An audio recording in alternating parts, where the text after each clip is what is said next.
நம்ம வீட்டில் இருக்கிற பொருட்கள், அது எந்த பொருட்களாக இருந்தாலும் நம்ம அதை எப்படி உபயோகிக்கிறோம், அதை எப்படி பாதுகாக்கிறோம் அப்படின்றதில் தான் அந்த பொருட்களின் உபயோகம் இருக்குது. இந்த பேக்கை நீங்களே பார்க்குறீங்க, தேங்காய் பேக்கு. அதை அழகான பைகளாக உருமாறி இருக்கிறதால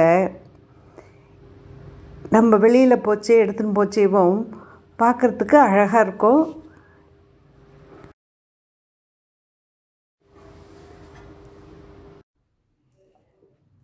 கல்யாணத்துக்கு போகிறோம், நம்மளுக்கு கிடைக்கிறது ஒரு தேங்காய் பேகு.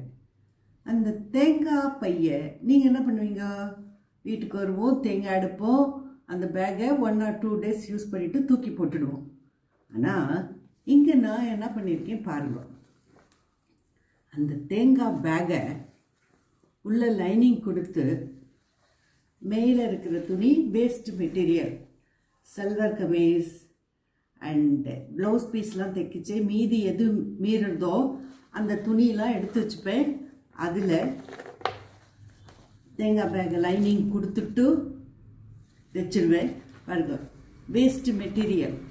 அது ஒரு அழகான பேக்காக மாறி இருக்குது. கைப்பிடிக்கு குரோஷா வேலை ஹேண்டில் போட்டிருக்கேன். நடுவில் சமிக்கி ஒர்க்கும் கொடுத்துருக்கேன் அழகாக இருக்கிறதுக்காக. வெளியில் நம்ம கரிகா வாங்க போச்சே பேக் எடுத்துன்னு போகலாம்.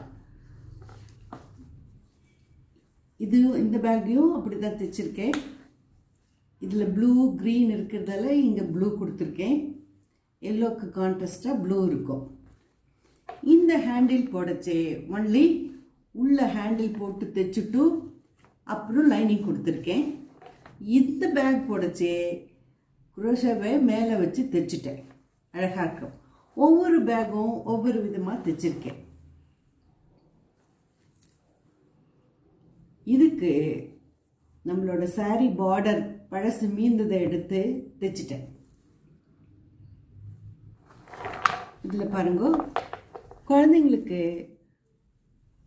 கொடுக்கறதுக்காக அழகான பீட்ஸ் வச்சு தைச்சிருக்கேன்.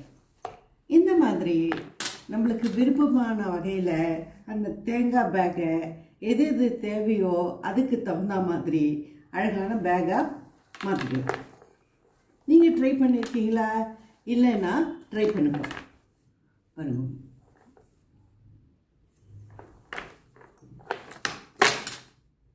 இந்த வீடியோ பிடிச்சிருந்தா லைக் பண்ணுங்க, ஷேர் பண்ணுங்க, சிம்முஸ் கிச்சனை சப்ஸ்கிரைப் பண்ணுங்க. இந்த வீடியோ பிடிச்சிருந்தா லைக் பண்ணுங்க, ஷேர் பண்ணுங்க, சிம்முஸ் கிச்சனை சப்ஸ்கிரைப் பண்ணுங்க.